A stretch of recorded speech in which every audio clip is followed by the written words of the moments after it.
Glory to God, glory to God. Gloria lilek mulej qaddis. Nilqawkom eżiż aħwa Maltin u Għawċin. Il-miliet risaq dawn tal-sena 2025 dal-waqt din is-sena tkun warajna, mamma mija. U nħeġġitkom li f'dan iż-żminijiet tinsewx għal xiex nagħmlu din il-festa. Tinsewx l-dak li għal xiex niċċelebraw il-miliet. Il-miliet mu għal-kem affajt Halloween u zbieħ, Rule of the Red Rose jidjiru Father Christmas u whatever, imma il-miliet huwa fuq Sidna Ġesu Kristu u make sure li f'dan iż-żminijiet ma tinsix il-Kristu fil-miliet ta' twilid ta' Kristu. Għaliex believe it or not, tant li l-ħajja ssir busy, l-affarijiet jisiru busy, jispiċċaw Kristu jieħu l-aħħar post. Nibdew nagħmlu x'ma taffarijiet, isek stidnek xi ħadd tal-birthday, tal-party tiegħu, u nsejt murtejlu happy birthday. Bil-min stidnek għall-birthday party. Anyway, jalla ma jkunx hekk, unkabru l-awareness tal-bżonn ta' Ġesu Kristu fil-ħajja tagħna ta' kuljum, f'kull ma nagħmlu ngħidu u f'kull fejn morru. B'mod speċjali tarmux din l-opportunità li bħalissa sew min jemmen u sew min ma jemmenx b'xi mod jew ieħor, bis-sew jew bid-newwa qed jitkellmu fuq Sidna. Amen, tarmux din l-opportunità. Amen, jekk xi ħadd jgħidlek jien ma nemminx, jgħidlu mal-festa u l-party tħobbu xorta waħda. Jgħidu dak b'ringrazzjament għal Sidi Ġesu ta' tiċċelebra l-Christmas, għax kieku m'intix qed tiċċelebra. Għattara kemmu tajjeb qed jagħtik holiday b'xejn avolja ma tixtieq happy birthday. Anyway, għajna tolbu fl-imkien, ħalli nirċivu din il-kelma tal-mulej lejla. Min qalbek kejt warajja, missi qaddis, kellimni bil-kelma qaddis ta' tijak. Ħalli l-kelma tijak tidħol f'qalbi mulej u għatini revelazzjoni ta' din il-kelma li inti l-estejt għalija biex nirċivi, biddilni u titrasformani. Spiritu Santu, tkellem inti. Għatini revelazzjoni mulej. U da kollu li mux ġej minnek, għaqilu minn ġafija u glorifika l-isem ta' Ġesu għal dejjem ta' dejjem. Amen. Morru fil-ktib tar Romani, kapitlu 6. Il-messaġġ tiegħi llum huwa kun skjaf. Skjaf. Fid-dinja hawn żewġ tipi ta' skjavi. Kontu tafu? Kollha kemm aħna skjavi, kontu tafu? Naf li għaw min għadu għeta ħokras u it's okay. Pero believe it or not, kulħadd min jitwilet fid-dinja jitwilet skjaf. U trid tmut skjaf. Imma x'tip ta' skjaf tittażel int. It-tip ta' skjav li inti titwilet ma tażelix. Imma t-tip ta' skjav li tħalli din id-dinja dan tażlu int. Fil-Bibja hemm żewġ tipi ta' skjavi. Fil-ktib tal-Galatin, is-sekka la jrid ikollna ċans naqraw ukoll kapitlu 5. Għandek Rumani kapitlu 8, se naraw ukoll. Fej Pawlu jitkellem fuq li aħna l-koll kanna skjavi ta' dnub, skjavi ta' demonju, skjavi ta' ċirkostanzi, skjavi tal-biża, skjavi tal-vizzijiet, tal-ġibdiet, tal-ġisem. Konna skjavi. Però mbagħad meta bniedem jintaqa' ma' Kristu, vera, u vera ġenwinament jitwieled mill-ġdid, ibiddel is-sit u jsir skjav lid-darba mhux b'forza imma b'għażla. Kull min huwa fid-dinja u twieled fid-dinja u qatt irid jitwieled fid-dinja sa din id-dinja tibqa' hawnhekk, kollha nitwildu skjavi mingħajr ma għażilna. Skjav, Rumani, fil-iskrittura tgħidha ċara, f'Ġwanni Ġesu jgħidlek ċar, f'Ġwanni Ġesu jgħid lil sew dawk il-Fariżej, lil-reliġjużi u lil koll kemm il-bnedmin kollha tad-dinja li aħna kollha skjavi. Però mbagħad meta bniedem jintaqa' veru jkollu esperjenza ma' Ġesu, mhux għax biss temmen f'Ġesu, għax illum il-ġurnata fid-dinja kważi kulħadd jemmen Ġesu. Hemm ħafna stili u verżjonijiet diversi ta' Ġesu, imma il-Ġesu tal-Bibbja li huwa Alla li jista' kollox, li ċekken lilu nnifsu u sar u għamel lilu nnifsu xejn u xejjen lilu nnifsu għax kif sar xejn, u għamel lilu nnifsu skjav. Aħna insegwu skjav. Aħna s-soltu jiena spiss nitkellem fuq aħna liberi u aħna ulied. U kollu veru dik għal minu Kristjan. U ma taflu koll veru għal min mhux Kristjan xorta ulied? Ulied id-demonju. Naf li di għal min ikun għandu ġdid jisimha diffiċli biex jaċċetta, imma faċli ngħidlek. Jekk inti tinnota, il-bnedmin kollha huma skjavi ta' xi jħossu, xi jridu, xi jaħsbu, il-ġibdiet tal-ġisem, u mhux bil-forsa ngħidlek assess, jista' u mhux bil-forsa droga, jista' jkoll għall-ħass, skjavi tal-ħass. Mhux inti titkellem għall-lettista, dak li tikol mas-salad. Skjav tal-ħass li n-nies mingħajr ma jafu huma skjavi da dak li jħossu jaġixxu fuq dak li jħossu. Mingħajr ma jagħmlu għażla jaġixxu fuq dak li jħossu. Huma il-ħass tal-ġisem, dawk huma l-ġibdiet tal-ġisem. Bħal rabja, jitlalek malajr, titkellem żejjed, il-sinek twil. Sewwa tieħu għalik malajr, ma taħfirx, idum bil-taħfer. U jekk taħfer bil-kondizzjoni li prattikament qudiem Alla ma fahmu faraġej. Sewwa, allura hemm mingħajr ma jafu n-nies tad-dinja kollha skjavi. Min iweġġek titpattijielu, dak għax inti skjav. Qed tħalli in-natura, id-dinja tiddettalek kif tgħix ħajtek, kont mingħajrik liberu. Ma m'intix liberu. Infatti fid-dinja ħadd mhu liberu fil-vera sens tal-kelma. Kulħadd fid-dinja skjav ta' xi ħadd. U lil min int taqdi skjav tiegħu. Dik tgħid il-Bibja. Kont tafa? Lil min inti sservi inti skjav tiegħu. U għaw żewġ xib ta' skjavi. Il-skjav ta' dnub li huwa b'mod dirett u indirett lil demonju, jew skjav tal-ġustizzja u ġustifikazzjoni li tkun skjav b'mod dirett ta' Alla. U llum jiena ħafna snin ilu għażilt il-Ġesu. Jew pjuttost l-ewwel għażel hu, ovvjament, u nirringrazzja Alla kelli biżejjed melħ li ngħidu iva. 30 sena ilu fuqhom issa. Imma meta jien tajt ħajt il-Kristu, prattikament, għal-bidu ma konx nafda kollu, ovvjament. Ma mbagħad tibda titgħallem li jien għamilt għażla li ħankun skjav ta' Kristu. Pawlu f'Rumani kapitlu 1 minn vers 5 jitkellem jiena l-iskjav ta' Kristu. Dik il-kelma skjav hija l-kelma doulos li għaw vapur Kristjan madwar id-dinja jidur, jismu doulos, u anka ġiman ta' xi darbtejn.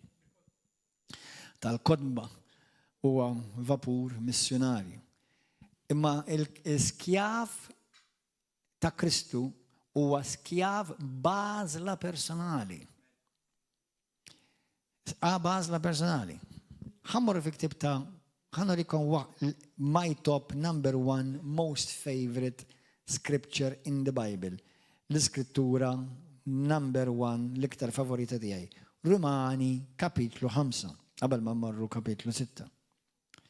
Rumani 5 ħanurikom kif kull bniedem li qatt fid-dinja hu skjav. Ma tistax taħrab mir-realtà li inti skjav. Kollha kemm aħna skjav. Ħantikom daqsxejn ħsieb u ħanurikom kif intom skjavi tan-natura bħal kulħadd. Dak li jgħidulu meta jaqbdek titmur bil-fors. U int minn għalik li inti għandek l-għażla, m'għandekx għażla. Tista' tkun ir-re tal-Ingilterra, tista' tkun il-President u l-Prim Ministru. Kif isejjaħlek tirrispondi, tittobdi.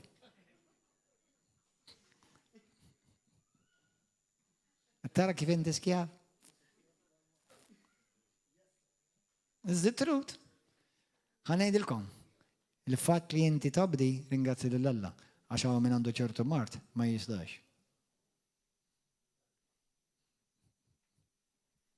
Mhux ċajt, fis-sens fiha daqsxejn ta' daħka bissima. Ma mhux kulħadd jaf.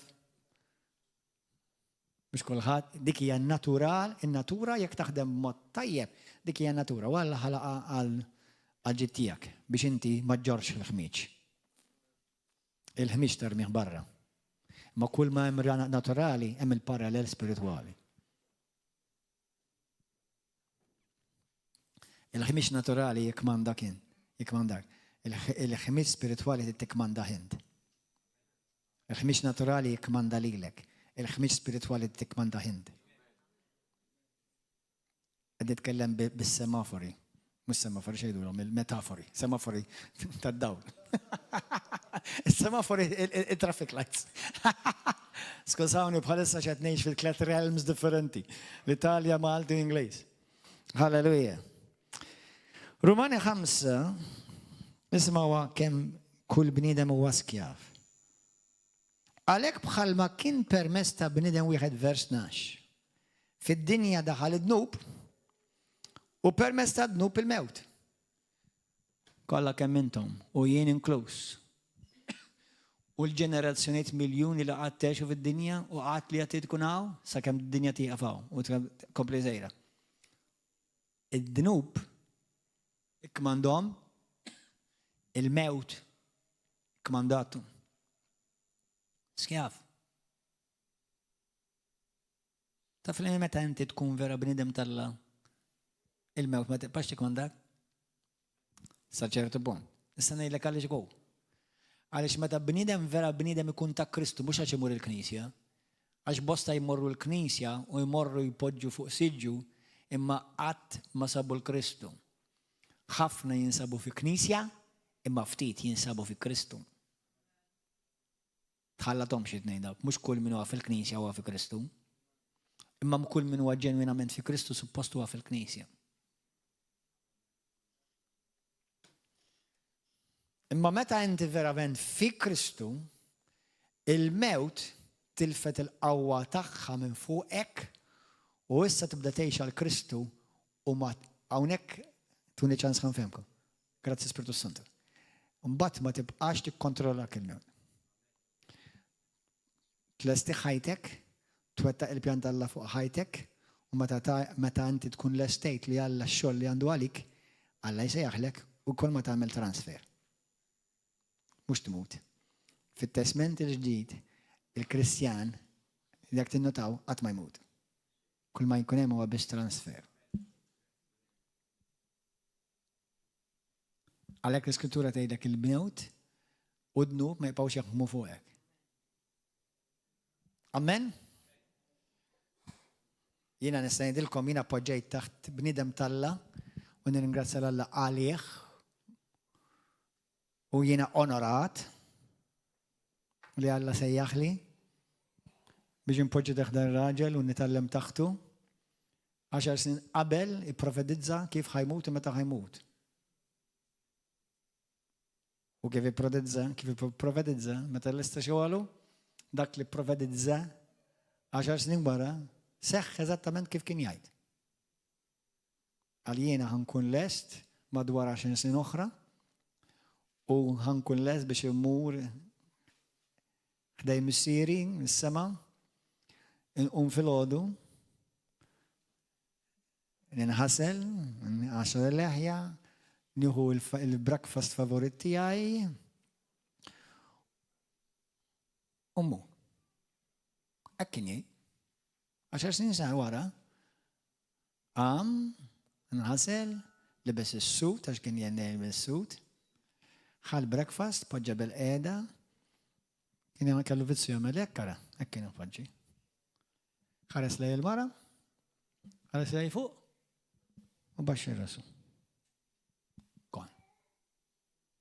Dak jismu Kenneth Hagin. Jalla għalli ridek poġġi taħtu, qabel ma nieħdu. You are part of a great legacy. Don't throw it away.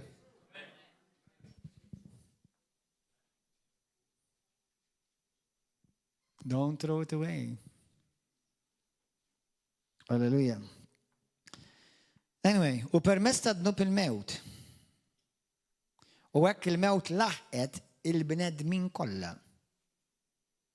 Għax kollha dimbu, kienet għada ma waslitx il-liġi, id-dnub kien ġa fid-dinja, imma d-dnub ma kienx madut. La darba liġi ma kienx hemm. Madan kollu l-mewt saltnet ukoll innataw il-mewt x'għamlet? Saltnet. Saltnet, id-dominat, il-mewt id-dominat. Madan kollu l-mewt saltnet ukoll minn Adam sa Mosè. Ġifieri qabel ma daħlet il-liġi. Imqar fuq dawk li ma waqgħux fid-dnub li fih kien waqa' Adam. U kien ġbija ta' dak li kellu jiġi. 15. Adam kien ġbija ta' dak li kellu jiġi. Imma d-don mhuwiex bħal ħtija, għax jekk permezz ta' ħtija waħda mietet il-kotra, aktar u aktar issa l-grazzja ta' Alla u d-don moti bil-grazzja ta' bniedem wieħed li Ġesu Kristu xterdu bil-bosta fuq il-kotra. Nota ma tgħidlekx fuq kulħadd, fuq kotra. Il-mewt saltnet fuq kulħadd. Il-grazzja s-saltan fuq kotra, fuq ħafna, mhux kulħadd. Għaliex? Għax inti trid titwieled minn ġdid, trid tara fil-Kristu fil-ħajja. Għalhekk għal dawk li jadvokaw li kulħadd salvat hija ereżija, gidba u biddel femtek għax qed tippridka l-ereżijiet. U ħadd tiġi ġudikat fuqha. Għal dawk li jħobbu jarxu l-widnejn, għadhom ma jafux xajta ħajaqilhom kif ħajta rraxilhom widnejhom il-mulejn. Għax is-salvazzjoni mhux kulħadd salvat. Trid tagħżel inti lil Kristu biex tkun salvat. Ħadd ma jisfarsak is-salva. Ma jekk inti għandek baqalek naqamelħ, salva issa.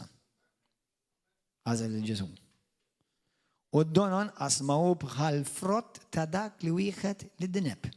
Għax tassew il-ġudizzju motiv u d-nub wieħed wassal sal-kundanna. Iżda id-don moti wara li ħafna d-nubiet waslu għal-ġustifikazzjoni. U din hija l-iskrittura aktar favorita tiegħi mill-Bibja kollha. Għax jekk minħabba din il-number one skrittura ta' ħajti. Għax jekk minħabba fil-ħtija ta' wieħed waħdu saltnet il-mewt. X'għamlet il-mewt reġgħet? Saltni. Isimgħuni aħwa, meta xi ħaġa jew xi ħadd tesaltan fuqek ma jitolbokx il-permess jaqbad u jgħaddi. Dik hija dominion. It's called dominion. When someone or something dominates you, it doesn't ask for permission. Bħal ma jgħidu bil-Marti, jgħaddi minn fuqek bħal romblu. Li għaw bosta gvernijiet jagħmlu għadi madwar id-dinja. U fċertu affarijiet mhux ħanejdlek li Malta m'għamlu wiex ukoll. Imma dik hija inġustizzja tiġi quddiem għandna. Imma hawnhekk qed jgħid li għax jekk minħabba fil-ħtija ta' wieħed waħdu saltnet il-mewt, iddominat il-mewt, permezz ta' dak il-wieħed, permezz ta' dak id-dnub, aktar u aktar dawk li jirċivu l-kotra tal-grazzja u d-don tal-ġustizzja għati saltnu fil-ħajja, stenna ftit. Permezz ta' wieħed li hu Ġesu Kristu. Jekk inti issa ta' Kristu, id-dnub issa tilef il-qawwa tiegħu fuq biex jaħkmek iktar. Ma jistax jaħkmek. Il-mewt ma tistax taħkmek. Il-ħadd li ssib li għadda, Marjella tkellmet mill-fidja l-iskop. Smajtu għal-messaġġ? Meta Ġesu kien fuq il-dajsa u kien hemm il-maltemp, għaliex ma beżax? Għax id-dnub u l-mewt ma kellux saħħa fuqu. Mhux għax kien biss Ġesu Kristu, għaliex law kien qed jgħix fil-pjan tal-Alla u għada Kristu, sakemm inti tgħix għal Kristu fil-pjan tal-Alla, ma jistax imissek il-mewt għax Alla l-pjan tiegħu irid iseħħu jsir fil-ħajja tiegħek. Ma tittgħix għal Kristu, ta'? Għax issa jekk inti tgħix għal Kristu l-grazzja u l-ġustifikazzjoni qed tiddominalek ħajtek, u jekk inti timxi fil-grazzja u l-ġustifikazzjoni mela inti tiddomina fuq id-dnub u qabel dak li jgħidulu bl-Ingliż il-premature death. Sewwa, infakkarkom fit-Testament Ġdid, fil-Bibja mkien ma jgħidlek il-Kristjan imut. Il-Bibja tgħidlek il-Kristjan jorqod, ġismu jorqod u ruħu tmur dej il-mulej. Filippin kapitlu 1. Jekk inkun il-bot minn dan il-ġisem, inkun preżenti mal-mulej. Imma għaw xi ħadd jgħid hawn min jgħid imma ħadd m'hemm il-ġenna, number one Ġesu fetaħ il-ġenna. U laqas kieku, hemm u m'hemmx għalija taf x'importanti li ħankun mal-mulej. Seta' qiegħed Las Vegas basta qiegħdej. Mhux dik l-importanti. Jaħasab ċertu nies jidħlu f'ċertu dottrini li huma tajbin, imma ma jibbenefikaw lek xejn. Għax il-ġenna magħluqa, għax il-ġenna mhux magħluqa, jew għax issa mhux il-ġenna. U għax Ismani. Jekk Ġesu fejni. Ħanamilkom teoloġija kbira f'inqas minn minuta. Ġesu fejnu bħalissa. Fil-lemin tan-naħa tal-Missija, sewwa? Mela jekk Ġesu jgħid il-ġenna. U Pawlu għad kif inti tmut dej Ġesu, int fejn tkun? Kemm tit-teoloġija kbira ta' bel-minna? Kemm titfix? Qed ngħidilkom dak kliem għax xilin ta' amanies. U tismaħu fuq jub, titqgħodu attenti għax jgħidu għax il-ġenna magħluqa m'hemm ħadd il-ġenna x'm'hemm ħadd il-ġenna, inta rajdi. Jiġri laqqas Alla ma jgħid il-ġenna. Għadu ma nfetaħx il-bib għalija ħajja.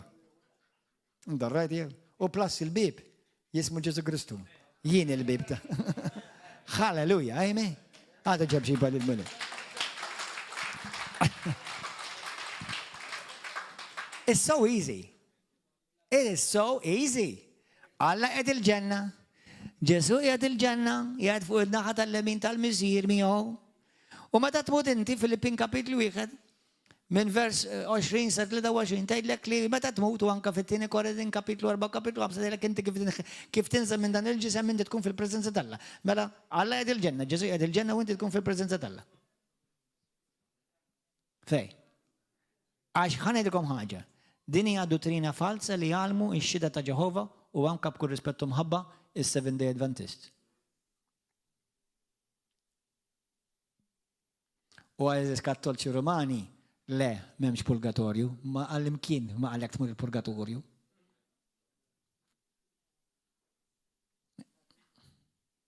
Amen? Alleluja. Naqra teoloġija. Amen. Minn bombastiċi ta' komplikazzjonijiet tamela sempliċi. Dak huwa l-Vangelu. Tamela sempliċi. Amen? Hallelujah. Issa jekk inti m'intix fi Kristu fi ħadmu, you're gonna go smoking. And well done. For eternity. Don't miss that one. Don't mess that up. Amen? Hallelujah. Sewa, mela, għax jekk minħabba tal-ħdija ta' wieħed waħdu saltnet il-mewt, permessa dak li wieħed aktar u aktar dawk li rċivu l-kotra tal-grazzja u d-don tal-ġustizzja, għati saltnu fil-ħajja. Permessa wieħed ta' Ġesu Kristu. Mela, ismawni, ħanibdew, minn Ġenesi kapitlu minn verset 20 sa 28, Alla għall l-Adam u Eva, aħkmu, saltnu fuq il-kreazzjoni kollha. Barra minn fuqhuk u minn fuq oħtok, ma tistax saltan fuqhom, dak ma tistax taħkimhom. Laqqas Alla, dak ma taħkimni Alla jiena rrid intik il-permess. Ix-xetan ma taħx permess, ix-xetan jaqbdak jaħseb.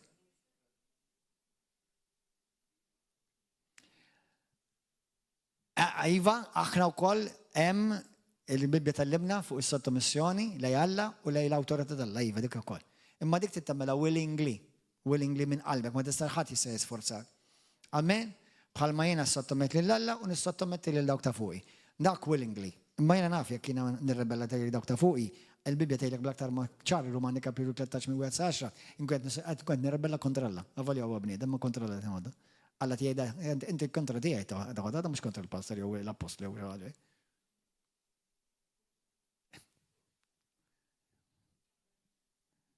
Nice teaching, Pastor. Thank you. Hallelujah. Amen, amen. Eżatt, il-verità taħilsek. Imma titħobb il-verità u tabbad il-gidel. Imbagħad tibda tinħeles. Amen. All right. Hallelujah. Issa ħamorru kapitlu Romani kapitlu 6.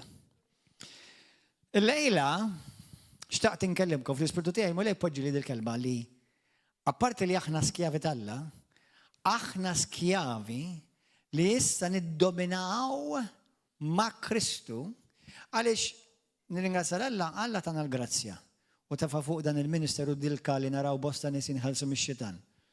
U mhux l-ewwel darba li jinħelsu jfiqu u mbagħad jerġgħu jinħakmu u jekk terġa' tinħakam issir aħjar iktar għar. Xorta hemm ħelsin għalik imma issa ħadġer il-battalja ħadeħrax lek. Sawa, għax il-xitan tilfek l-ewwel darba ħajprova jagħmel iktar issa sforz biex ma jtilfekx id darba bħalma Ġesu Kristu stess li jekk inti tinħeles u ma tibdex timtella bil-kelma talla Luqa kapitlu 11. Ix-xitan imur ifittex 8 aktar b'saħħithom minnu u jerġgħu jiġu. U jgħidlek dar u inti you're my home. Jiklejmjak. Sawa, imma inti darek inti tittuħsiba. U darek huwa l-ġisem huwa r-ruħ. L-Spiritu jekk inti ta' Kristu huwa ta' Kristu Spiritu, imma inti qed fil-kontroll ta' x'tagħmel bir-ruħ li huwa s-sukja tiegħek, l-emozzjoni tiegħek, il-ħsibijiet tiegħek, u qed tikkontrolla ġismek għax hekk inti tgħid jiena xala bibi ħanamel li rrid. M'intix ta' tagħmel li trid, qed tagħmel dak li jridek id-demonju. Għax jew skef ta' Kristu, jew skef ta' xidan. Ħanitkellem ċaru ton. Jekk inti din imdaqsek imur imbilli mal-prostituti, imdaqsek, għax fija, mux għalli għafilli, l-enti tagħmel lilek nifsek skjaf tad-demonju. Umbilli nuħona għad-droga, taf xiddi, u għalli għafilli xorta, mux ma għafillek, xi maċċa mux għafillek ta' u jakkużak qudiem Alla. U jkollu raġun, għax inti tittimaw. Għalli għafillek. Sawa, imma xed tagħmel lilek nifsek. Inti tagħti lilek nifsek fuq plat kontinwament, qed tiġiba qed tagħmel lilek nifsek skjaf meta Kristu ħelsek. Suppost. Forsi hawnhekk qed insemmi affarijiet li huma bombastiċi li l-maġġoranza mhux ħajamluhom, imma meta mpallaw fil-vojt. Ħanilkom xi ħaġa seħħu. Għal dawk li intom kemm hawn minnkom tixtiequ toperaw fil-qawwa tal-Alla, bis-serjetà ngħidilkom, bis-serjetà ma. Mela meta topera fil-qawwa tal-Alla, l-Iskrittura tgħidlek Luqa kapitlu 11, Ġesu jgħidlek meta taraw il-qawwa tal-Ispirtu Santu tkunu wafu li s-salna tal-Alla wasal ħdejk. Għal dawk kollha li intom madwar Malta u Għawdex, jekk tridu taraw is-salta tal-Alla topera mhux biss fit-teoriji ejjew River of Love. Simple as that. L-Alla tagħna għandu jfejja u l-Alla tagħna għandu joħroġ ix-xjatel minn ġewwa n-nies. U m'għandux ħafna sforz, b'sebgħa żgħar jagħmilha. Mhux hekk qal Ġesu? With my finger I cast out demons, is it? Yes. You know where his finger? This is his finger. But his finger right now is getting into your ears. Tifmu? Le, imma ħanilkom għaliex importanti dan it-talim.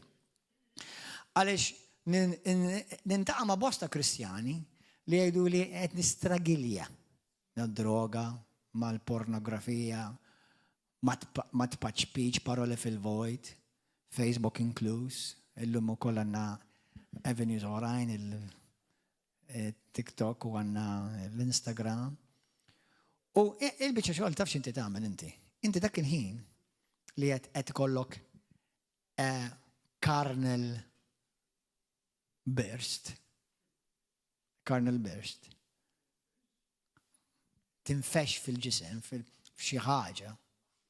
Jekkux droga, jekkux sess barra minn żwieġ, idolatrija, tikdeb, tqasqas, dawn huma kollha il-Bibja tgħidlek apparti jekk tgħix fihom dawn id-dnub inti ma tistax kollok il-ħata dejjem.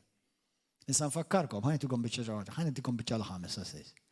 Meta Pawlu jgħid min jgħix f'dawn id-dnubiet l-ewwel Korintin kapitlu 6 vers 9-11 ma jistax jara l-ħata dejjem. Isimgħuha.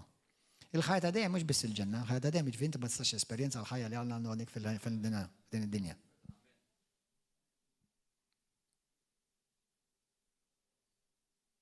Jista' Kristjan karnali jmur il-ġenna? Iva. Għalkemm qed jilab bir-ruħu. Toċ kif jgħidu bil-Malti toċ tibla għajnek.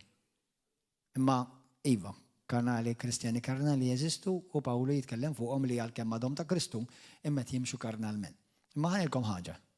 Meta inti timxi karnalment, jiġifieri qed tħalli d-dnub jiddominak fil-ġisem u fil-erja tar-ruħ, inti mhux biss qed tħalli d-dnub jiddominak, inti issa għandek sit ieħor jiddominak. Allura, meta jekk inti vera, dawk kollha li jgħidu jdejkom u dawk li qed jaraw dal-messaġġ u tixtieq tgħid mulej użani fil-qawwa tal-Ispirtu Santu, inti trid mhux qabel ma taħkem fuq id-dimot, trid taħkem fuq innifsek.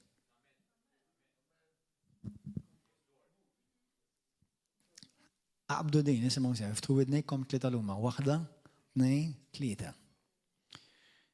Waħed mill-iktar dnubiet li jseħħu li ħafna Kristjani jagħmlu u jridu jaqbduha b'revelazzjoni di. Huwa kliem. Ħafna jidimbu f'dak. Fatti, ġagbu xejn. Ġagbu by the way huwa ħu Ġesu li kien jgħix fid-dar ta' Ġesu u xejn ġagbu li kien ukoll l-isqof u l-ewwel pastor tal-ewwel knisja. Atti 15. Jgħid ħafna minna niżbaljaw f'bosta, speċjalment fl-ilsien. Issa simgħuni, għal-bosta forsi mhux ħajabdu għadi, imma intom ħadaqbduha f'isem Ġesu. Fir-realm spiritwali l-ebda kelma mi vojta. Moħħkom hawn. Għaliex ħafna mill-karnalità li Kristjani jagħmlu fihom illum il-ġurnata mhix jadoraw statwa, ħafna mill-Kristjani ma nafx Kristjani għadhom jadoraw l-istatwi jekk jgħidu huma Kristjani vera. Issa forsi jekk kien għadek baby u għadak minn għalik li Marija għandha bżonn ix-xima tax ma tarax bil-lejl, jew għax għandha bżonn il-fjuri biex ixxhom xi ħaġa, dik hija statwa għattaħ li ħinek u flusek u huwa li titħassrek. Sewwa, ma jimportax, hu paċenzja naqabik sakemm tixrob naqra iktar ħalib. Sewwa, ma jimportax. Mela l-bosta ta' Kristjana m'għandhomx il-problema, imma l-bosta ta' Kristjana għandhom il-problema. Iċċekkja naqa' Facebook ħadd tkun taf jekk għandhomx il-problema. Tifhem? Issa, moħħkom hawn, in the realm of the spirit, no word is neutral. It belongs either to the kingdom of darkness or the kingdom of light. It either produces life or produces death. It either produces healing or produces sickness. It either attracts blessings or attracts curses. And the way you use this will determine who will be Lord over your life. ħanejdulkom dak kollu bil-Malti. U ħanejdaw koll bil-Taljan. Mulejjeni. Pawlopedia jahdejja.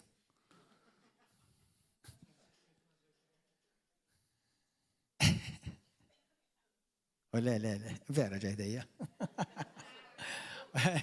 Ej. Għax, ningasaralla bravo, il-mulej vera bravo dar-raġel.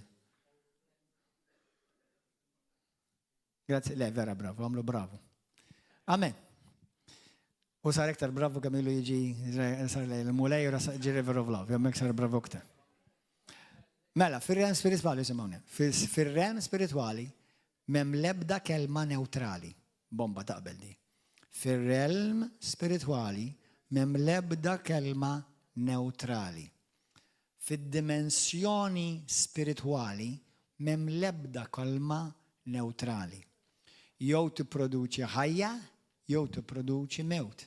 Jew tipproduċi fejqan, jew tipproduċi mart. Jew tipproduċi barka, jew tipproduċi saħta.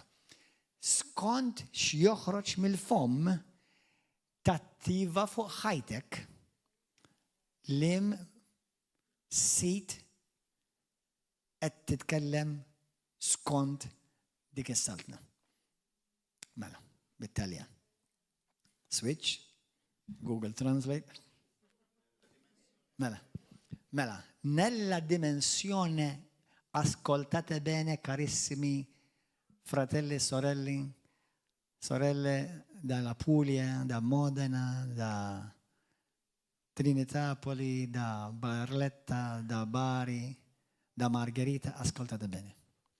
Nella dimensione spirituale nessuna parola è neutrale. Nella dimensione spirituale nessuna parola è neutrale.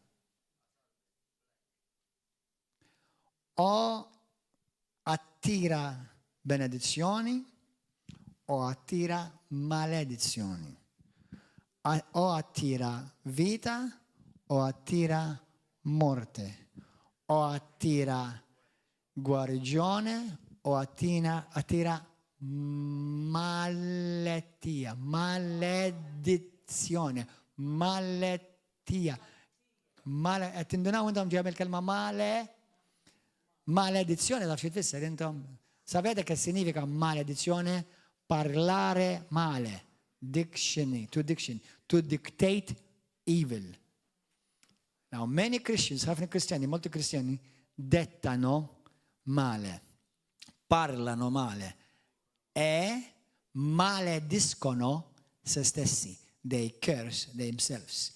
And the moment you speak the language of the devil comes.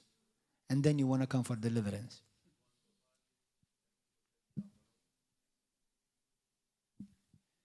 Much of the carnality of many Christians, il-karnalità ta' bosta kristjani hija l-sinu. Bħalma jġagbu.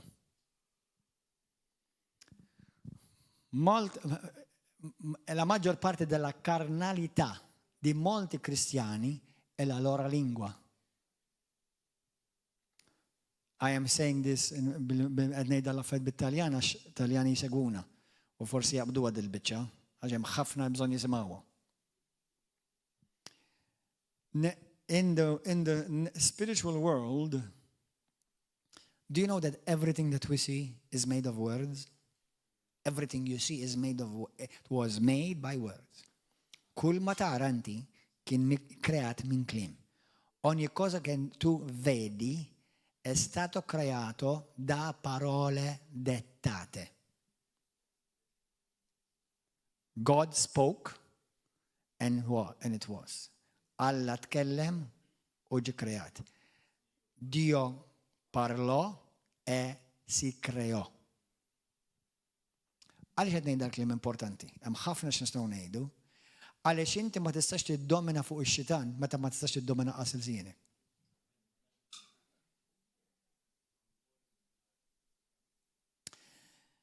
Jekk jiena naħseb ħażin, ix-xitan ma jafx x'inhu naħseb, imma jekk jiena ngħid ħażin, dak huwa invite għad-demoni biex jopera. Ismawni. Let me say this again.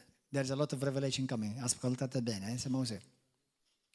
Ogni parola dettata è un accordio o con Dio o con Satana. Kull kelma li jint tistqar, mux taħseb, għalek għata tenċtajt, mux taħseb, kull kelma li jinti tistqarru toħroġ minn fommok huwa bil, agreement, jew ma saltna ta' Alla, ta' dawl, jew ma saltna ta' Satana. Ħanidilkom oħra. Ogni parola che tu parli è un accordo o con Dio o con Satana, o con il regno di Dio della luce o con il regno di Satana delle tenebre. Another one, listen to this. Every word you speak is an agreement. Kull kelma li aħna ngħidu hija bil. Ogni parola che noi diciamo è un accordio su qualcosa con qualcuno. Issa li xed ngħid dal-kliem. Qed ngħid dal-kliem għaliex aħna ġejna mogħtija awtorità dominju. Jiena u inti ġejna mogħtija dominju. Biex naħkmu, mhux niġu maħkuma. U jiena u inti ġejna sirna Kristjani billi emminna u sqarrejna. Romani 10, vers 8-13. Temmem b'qalbek u tistqar b'fommok u inti salva li Ġesu Kristu għal-moleli għalla għajma minnu wi. Tieni Korintin kapitlu 4 vers 13. Skont ma minna aħna stqarrejna. Okay, dan huwa l-ispirtu tal-fidi li aħna tinxandru. Mela, fil-realm spirituali, speċjalment meta jisimgħu nisew x'għan ngħidilkom. Speċjalment meta inti tittopera fil-qawwa tal-Ispirtu Santu biex keċċi xjati.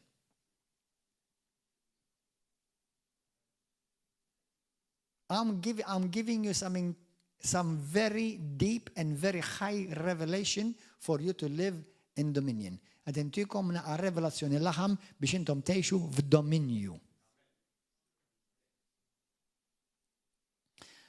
Alla jisma kollox, id-dimoni ma jismax kollox, pero tinsix li aħna neħxu f'dinja maħkuma minn spirti.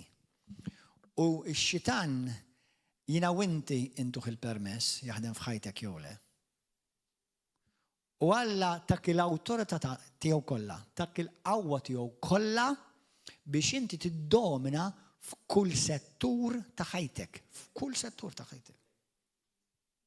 Għanni kif rajnija, Romani kapitlu 5 vers 17. Permess tal-grazzja u l-ġustizzja aħna ġejna mogħtija din il-grazzja biex noddominaw ma' Kristu f'din il-ħajja. Meta jiena u inti nagħtu wisq għall-ġisem, sewwa egoizmu jien, x'naħseb jien, l-opinjoni tiegħi. Inti m'intix ġast qed tagħmel dnub, qed tagħmel invit. Qed tagħmel stedina biex tiġi maħkum terġa'. U ħafna Kristjani mhux bil-forsa għax kienu morru ma' prostituta jerġgħu morru prostituta, jew għax kienu jpejpu bil-forsa jerġgħu jibdew jpejpu, kif jerġgħu jiġu maħkuma? L-Iskrittura tgħidlek li dan il-sin jipproduċi jew barka jew saħta, jew ħajja jew mewt. Alla Ġesu għamilek ċar, jien minix l-awtur tal-mewt u tal-marta tad-distruzzjoni, għax jiena ġej biex intom ikolkom il-ħajja u l-ħajja bil-kotra, ma xetan jiġi biex jkisser joqtol. Mela ħaresna għalek ħajtek u tkun taf li l-min qed tħalli jiddomina għalek ħajtek l-iktar.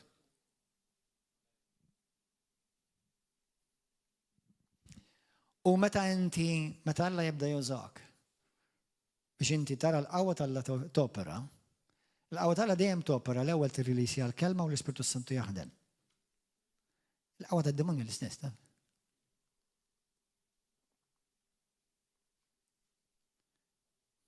U jekk inti tkun vera tiġi użat minn Alla, kif suppost kollu wieħed minna, irid isib ground legali fej lilek joppressak u jakkużak qudiem Alla nagħdu.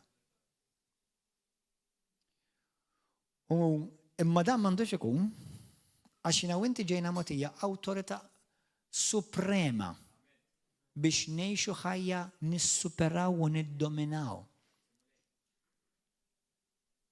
Ħanidkom aħwa, meta bniedem vera jgħix mal-mulej u tal-mulej vera u ma jħallix il-ħass jiġri bih jew biha,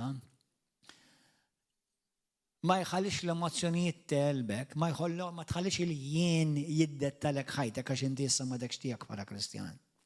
Dan huwa kliem tqil, ta' dak kliem ta' min jikol il-steaks bħallhom. Mhux tqil biex tifhmu, diffiċli biex tapplikaħ, mhux impossibbli, ma tista' tapplikaħ għax illum il-mulej dak il-grazzja tiegħu u dak il-qawwa tal-Ispiritu Santu, dak il-qawwa tal-isem tiegħu. Jiġifieri mhux xi ħaġa impossibbli, ġast xi ħaġa li inti tittejt, jien irid nagħmel deċiżjoni li jiena mart inħalli xejn minn tal-għadu jiddominali ħajti fl-ebda area. Meta bniedem jiġi offendut u jaġixxi fuq l-offense, you may call Jesus your Lord, but your decisions are Satan's.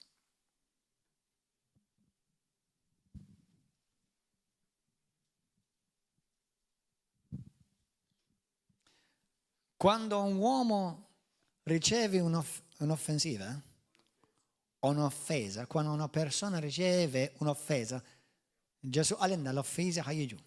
Żgur, nut li titlob konta tiegħu ħajġu. Luqa 18. Huwa impossibbli ma jiġux, imma huwa possibbli ma taċċettahomx. Meta bniedem jirċievi offesa, when a person receives an offense, quando una persona riceve un'offesa e agisce su quell'offesa secondo l'offesa, puoi dire a Gesù Cristo è il mio Signore, però in verità non è Gesù il tuo Signore, è Satana, perché ha riuscito a farti reagire su un'offesa invece che agire sulla parola. He managed to make you act upon the offense instead of to act upon the word. irnexxielu jġibek taġixxi fuq l-offens tal-ħass u l-weġġa u l-offens milli taġixxi fuq il-kelma.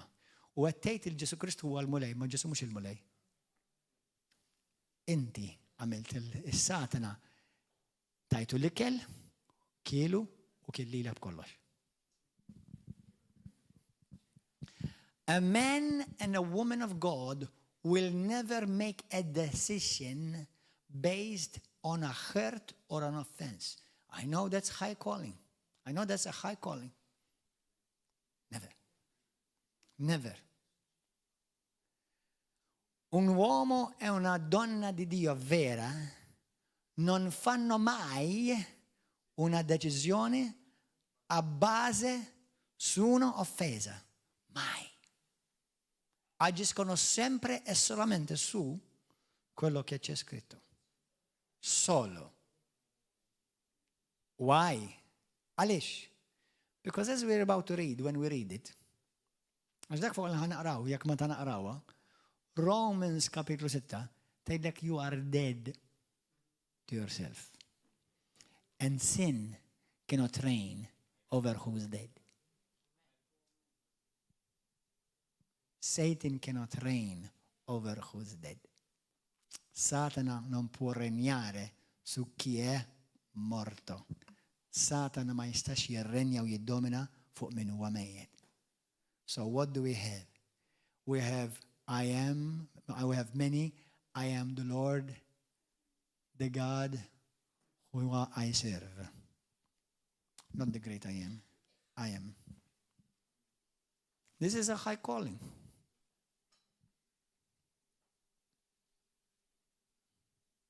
Din hija sejħa għolja.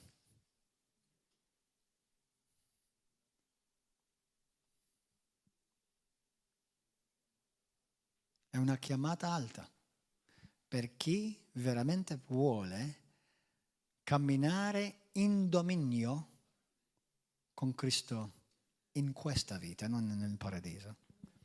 Whoever wants to walk in dominion in this life, not in heaven. In heaven there's nothing to dominate over. Now you have to dominate.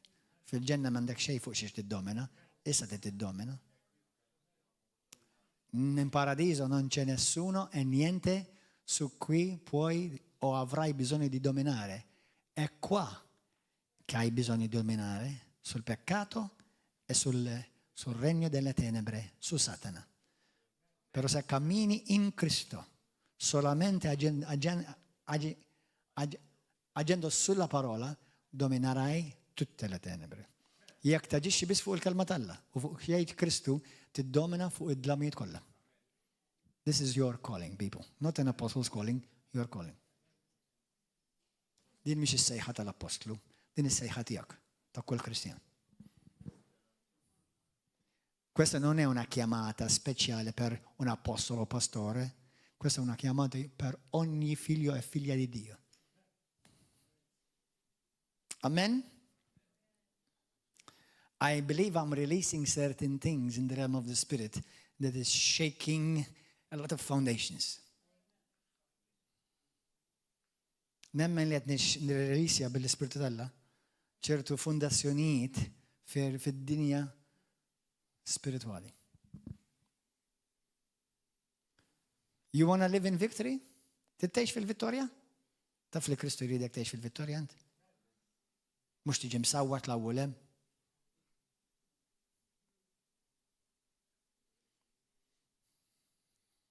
Alla jridek tgħix fir-rebħa. Jiena naħseb wieħed mill-iktar kapitli favoriti tiegħi hija kapitlu Ġenesi 1-5.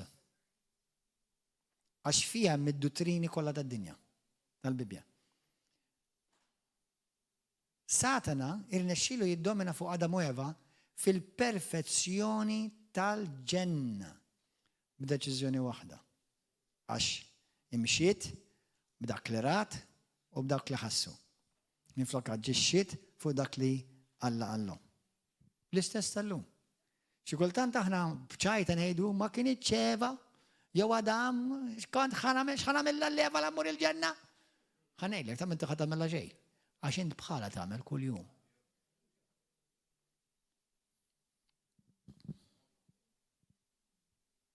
Il-biċċa kbira tal-Kristjani mhux kollha, ħanejt kollha, inklużin. Niżbaljaw meta inti minflok taġixxi fuq vemlik miktub, taġixxi fuq xi tħoss, il-ċirkostanzi, x'tara, x'ismajt, x'qalulek. Mela terġa' tagħmel bħal Eva, mela minn daħad mur tgħidilha xejn il-ġenna ta' Eva ta'. Anzi naħseb iktar jieħa tgħid xi ħaġa lilek, għax tgħidlek jiena ma kellix din qawwa li kellek inti, għax qawwa għandek inti aħna vera kellna awtorità, inti għandek l-awtorità Kristu stess.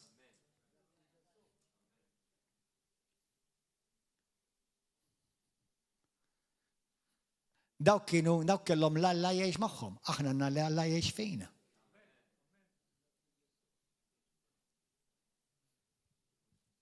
Are you getting something? Romani 6, marru. Ħanaslu xi darba. Ma tiġa tgħidkom biżżejjed biex nifqalkom ix-xedaq biex tedhom ta' mododa kollu. Għatu glorja l-Alla għax kollu ġej mill-Ispiritu Santu. Kelma waħda l-moda jgħalli. That's it. Skjaf tal-Alla. Tkun skjaf tal-Alla? Għaw xaħat jixi tkun skjaf tal-Alla? Baxi zaħik, baxi zaħik u baxi kollox. Baxi dej. Intom li jattaraw da, inklus fuq televizjoni, fuq Facebook u YouTube, trid tkun skjaf tal-Alla li dej. Għawnek uku. Erġaw, baxi dej.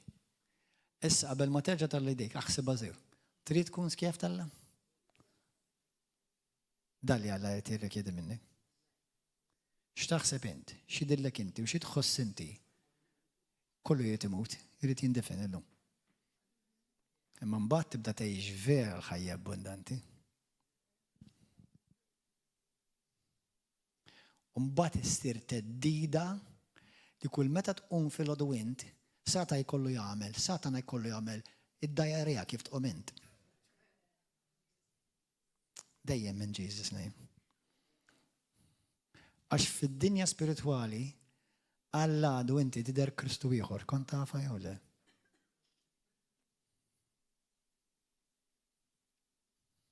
Mbagħad tibda tbiddel id-dinja. U m'hemm bżonn issir stramp u weird. M'hemm bżonn issirek. Just taf li qed tgħix fid-dominju. Li l-unika ħaġa tikkontrollak hija l-kelma tal-Alla. X'iktar. X'iktar. Jekk xi ħadd jgħidlek xi ħaġa tuħu għalik, bħal ma jgħidu bil-Ingliż imma nagħmilha bil-Malti, bħal ilma li jiżloq minn fuq dar papra. Ma taġixxix. Meta xi ħadd ipalla fil-vojt ma taġixxix. Bħal metti l-mara llum. Għax li kien hemm xi ħadd qalu tgħix kemm qal kont qedtilhom please twaqqafhomx. Il-mara tiegħi. Tila twaqqafhomx. Tila kemm il-darbettilkom twaqqfuhomx, ħalluhom jgħidu men.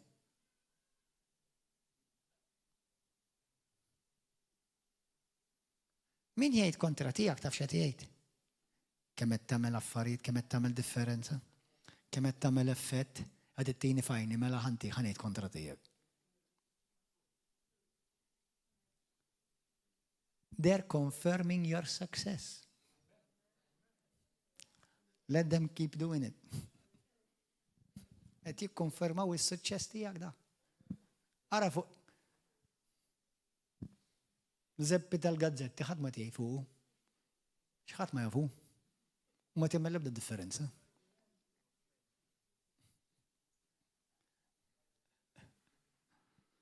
Zeppi tal-galzetti li jilbes il-kalzetti. Romani 6. Irridu nispiċċaw ħanaqra ħilkom u nispiċċaw għal-lejla. Ma mmorru għomoduha u warġaw għomoduha. Issa da fil-għadu ħuduħ breakfast, mbagħad ħudu għal-lunch, u mbagħad erġgħu ħudu għall-ikla ta' filgħaxija. Romani 6, verġu jien. Xi ngħid mela nibqgħu fid-dnub biex Doktor Grazzja? Żgur le. Ma jkun qatt aħna limitna għad-dnub kif nistgħu ngħixu fiha. Ma tafux li aħna l-koll li tammidna fi Kristu Ġesu tammidna fil-mewt tiegħu. Jaqgħad ta' mejtin. Hekk suppost, jekk xi ħadd jgħidlek hekk jgħidlu grazzi. Glorja l-Mulej. Intfinna miegħu fil-mewt permezz tal-mamudija sabiex fi Kristu, kif Kristu kien imqajjem minn imwiet, permezz tal-qawwa glorjuża tal-Missier, hekk aħna ngħixu ħajja ġdida.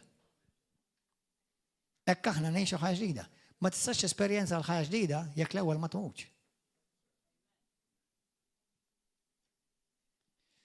Jekk aħna sirna ħaġa waħda miegħu f'mewt tiġbaħ lil tiegħu, hekk ninaqdu miegħu fil-qawmin tiegħu mill-mewt. Dan nafu li l-bniedem il-qadim tagħna ssallaf miegħu biex inqered dan il-ġisem tad-dnub. Glorja l-Ġesu. Jiena u inti ħanilkom x'l-istampa ta' dejli minn moħħi ngħidilkom. Jiena f'moħħi jiena nħobb naħseb naqa' differenti. Daw l-affarijiet jiena qatt ma smajthom ħadd imma jgħadduli minn moħħi għax nemmen li jseħħu fija. Jiena nemmen li d-dilka tal-Espiritu Santu mhux fuq qiegħda f'kull ċellola ta' għadmi. Kull bużieqa tad-dem li tgħaddem minn ġolvini tiegħi hija mimlija bid-dilka tal-Espiritu tal-Awwa. Mhux għax xi ħadd jgħidli kemm inti anointed m'hemm bżonn jgħidu li ġej. L-awareness jien għamilta billi xjajt Kristu li saret il-mediċina li sirt addicted tagħha li ġej talla biss. Dak biss ħajti. Nħobba fajt naturali ta' ma basta ma joffendux lill-Alla ġovija. Nħobb nara films, basta ma joffendux l-Ispirtu Talla. Nħobb immun nikkollek la tajba, basta ma noffendux l-Ispirtu Talla. Ma rridx. Għadek ma dax kemm sabiħa ma tkun taf li inti qiegħed fil-paċi malla u teżżes is-sesin tal-infern mhux għax tipritka għax timxi f'nofs it-triq. U taf li kull fejn inti żejjer, id-demonji jwersqu. U taf li meta titkellem l-atmosfera tinbidel. That's King dominion. King dominion. King dominion. I don't need your permission. I dominate. I'm not talking to people. I'm talking to the realm of the Spirit. You understand? Dan nafu li l-bniedem il-qadim tagħna ssallab miegħu biex inqered dan il-ġisem ta' dnub sabiex ma nkunux aktar il-sira ta' dnub. M'għadniex il-sir ta' dnub. Jien il-sir ta' Kristu, il-sir skjaf ta' Alla. Min imut jinħeles mid-dnub, x'jiġifieri? Jekk inti tmut għalik innifsek, id-dnub m'għandux ħakma fuqek. ħanġab bidilkom daqsxejn iktar trid il-fidi tagħkom. Jekk jiena u inti nirnexxina ngħixu f'din ir-revelazzjoni, laqas il-mart ma jaħkem fuqek. Dak kollu tas-saltan tad-dlamijiet xejn ma jaħkem fuqek. Imma dit tissir revelazzjoni għalik ta' mhux għal ħadd ieħor.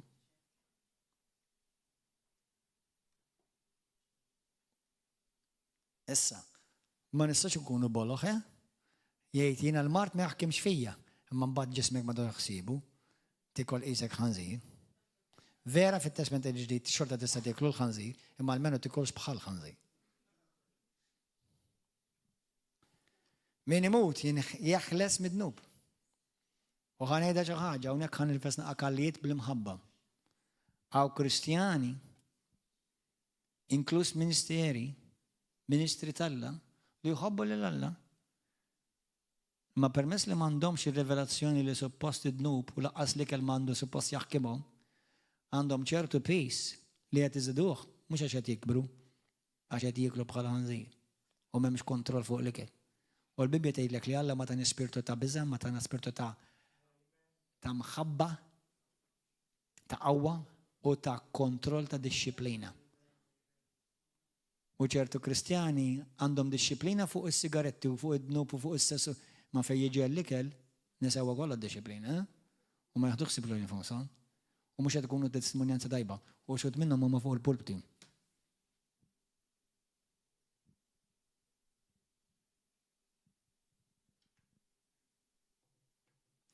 Issa ħasra li qed ngħidha bil-Malti biss di.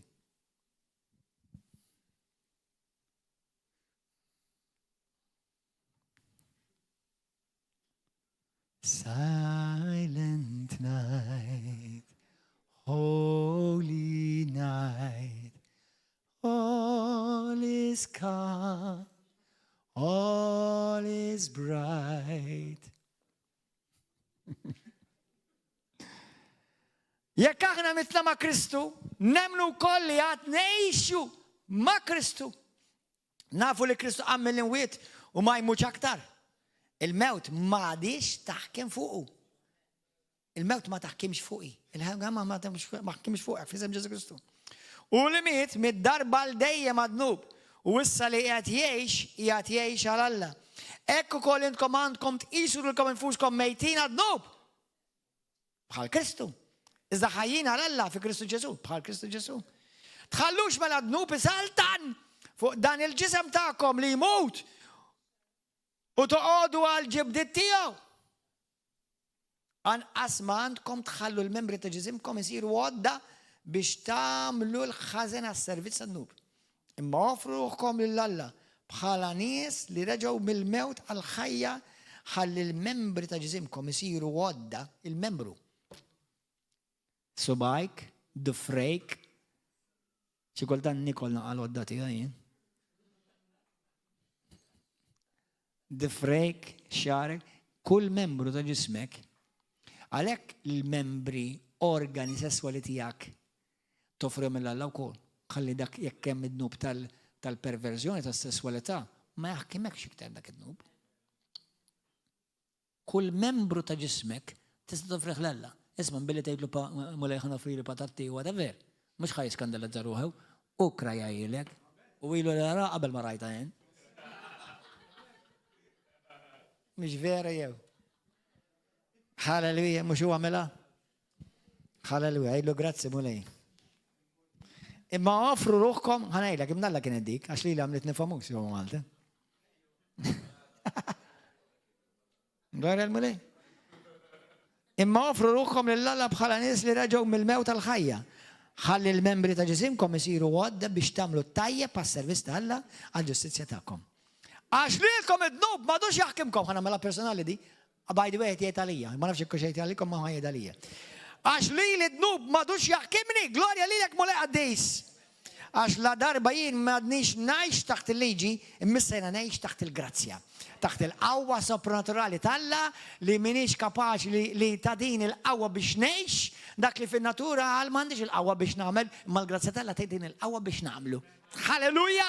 Glorja lilek mulej qadis. Amen. Għan umu bil-wifqa. Iskom għandkom aptizja oħra.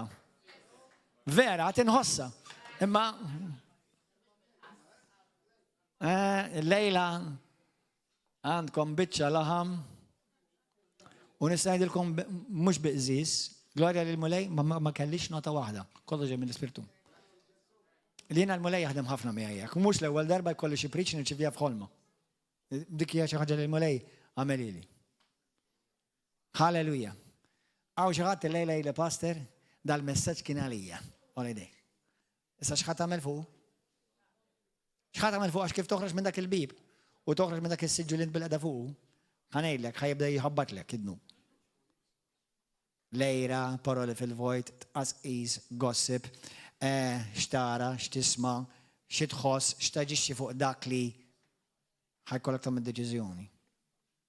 Li inti ħatibqa' tiddomina permezz tal-grazzja u l-ġustizzja ta' Kristu fik biex l-għadu ma jkollu l-ebda klejn fuq ħajtek. Amen, kulħadd jitlob miegħi minn qalbek, jgħid talba warajja minn qalbek. Jekk inti llum verament jataw u verament ittgħix għal Kristu, għajdi talba warajja, jgħidlu minn qaddis. Grazzi ta' din il-kelma. Spiritu Santu, aqbad din il-kelma u ġiba ħajja u revelazzjoni f'qalbi. Irrid ngħixha. U rrid ngħix ħajja niddomina fuq id-dnub, fuq il-ġibdiet tal-ġisem, permezz ta' Kristu Sidi. Illum niddikjara li jiena msallab ma' Sidi Ġesu Kristu. U jiena mejjet għalija nifsi. Ma llum ngħix ħajja ġdida, ħajja tal-qawmin biex nirrenja fuq din il-ħajja, nirrenja fuq il-ġisem, nirrenja fuq id-dnub u nirrenja fuq is-saltna ta' dlamijiet kollha. Kollha. Ġesu Kristu inti l-mulej. Inti s-sid tiegħi, inti s-salvatur tiegħi. Ma rrid xejn tal-għadu fija. Biex b'ġismi, b'ruħi u bil-ispirtu tiegħi jiena naqdi lil-mulej Sidi Ġesu Kristu. U jaħkem fuq ħajti. Min issa, sakemm inti sejjaħ li biex inkun miegħek mulej. Ninża dan il-ġisem u nkun fil-preżenza qaddisa eterna tal-glorja tiegħek. Fi Kristu Sidna Ġesu. Amen. Halleluja. Għatu glorja, għatu bċabxi bakbera il-mulej. Halleluja! Amen. Dan il-weekend ejjew bil-ġuħ u ġibu l-xaħat ma'kum. Amen. Morru fil-barka tal-mulej u morru dominaw fuq id-dinja, fuq id-lamijiet, fuq dak kollu li l-għadu xelsek minnu. Indi l-lum skjaf tal-la, mux skjaf tal-dnub u tal-għadu. Fisem Kristu. Barkiet, God bless you, YouTube u Facebook. Halleluja. Jekkaw xaħat għandek bżon it-talb issa stess, oħroġ issa għat-talb. Halleluja.